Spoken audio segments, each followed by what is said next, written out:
సాధారణంగా రాజకీయ నాయకులు ఆడే ఆటలో రెండు దారులుంటాయి.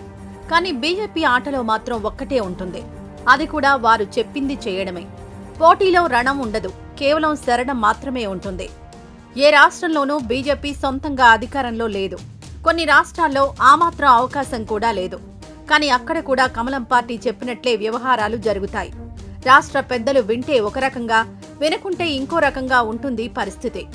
అసలు ఈ కథ అంతటికీ కారణం ప్రస్తుతం తెలంగాణలో జరుగుతున్న మార్పులు. రేవంత్తో బీజేపీ ఆడే రాజకీయ చదరంగం.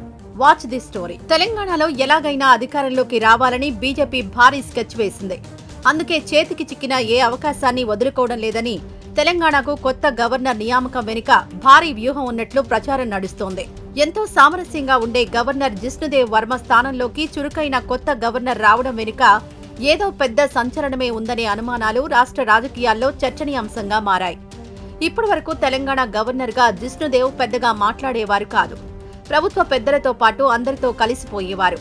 అటువంటి వ్యక్తిని సడన్ గా మహారాష్ట్రకు మార్చడం వెనుక కారణం ఏమిటి? హిమాచల్ ప్రదేశ్ నుంచి శివప్రతాప్ శుక్లాను తెలంగాణకు నియమించారు. అయితే ఇది సాధారణ బదిలీ కాదు. 2028 ఎన్నికల కోసం బీజేపీ వేసిన భారీ స్కెచ్ అని తెలుస్తోంది.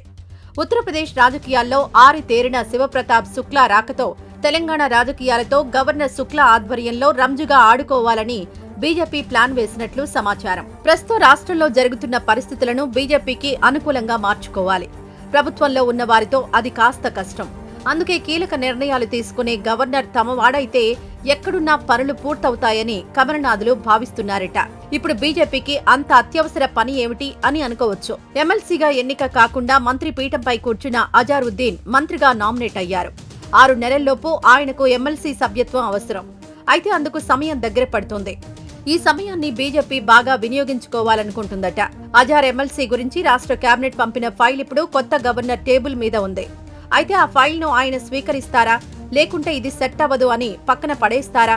ఒకవేళ పక్కన పడేస్తే మాత్రం అధికార కాంగ్రెస్ పార్టీకి ఇబ్బందులు ప్రారంభమైనట్టే. ఒక విధంగా దాని ద్వారా బీజేపీ తెలంగాణ రాజకీయాల కోసమే గవర్నర్ పోస్ట్ను మార్చింది అనే అనుమానాలు కూడా వ్యక్తమవుతున్నాయి. బీజేపీ అధికారంలో లేని రాష్ట్రాల్లో బీజేపీ హవా కొనసాగాలంటే తమ వారికి బాధ్యతలు అప్పగించాలి. దక్షిణ రాష్ట్రాల్లో కూటమితో తప్ప మిగిలిన ఎక్కడా కూడా బీజేపీ ఊసేలేదు. ఆ రాష్ట్రాలే టార్గెట్ గా గవర్నర్ల నియామకం జరిగింది. ప్రస్తుతం అదే స్ట్రాటజీని తెలంగాణలోనూ బీజేపీ అప్లై చేసింది. గ్రేటర్ ఎన్నికలు టార్గెట్ గా ప్రస్తుతం బీజేపీ భారీ స్కెచ్ వేసింది. కాంగ్రెస్ ముందున్న ఆప్షన్ ఒకటే, బీజేపీ పెద్దలు చెప్పింది వినడం, లేదంటే అజారుద్దీన్ మంత్రి పదవి ఊడిపోతుంది. ఇలా జరిగితే మైనారిటీల్లో కాంగ్రెస్ కు తీవ్ర వ్యతిరేకత వస్తుంది. అంతేకాక జూబ్లీహిల్స్ లో అధికారం కోసం మాత్రమే ఈ ప్లాన్ వేసింది కాంగ్రెస్ అనే ప్రచారం కూడా జరుగుతోంది. ఈ ఆరోపణలన్నింటినీ రేవంత్ సర్కార్ మోయాల్సి వస్తోంది. అందుకే అదను చూసి కొట్టింది బీజేపీ. గ్రేటర్ ఎన్నికల్లో తాము చెప్పినట్లుగా రేవంత్ చేస్తే అజార్ ఎమ్మెల్సీ పదవి ఖాయమైపోతుంది, లేదంటే కనుమరుగవుతుందని విశ్లేషకులు చెబుతున్నారు.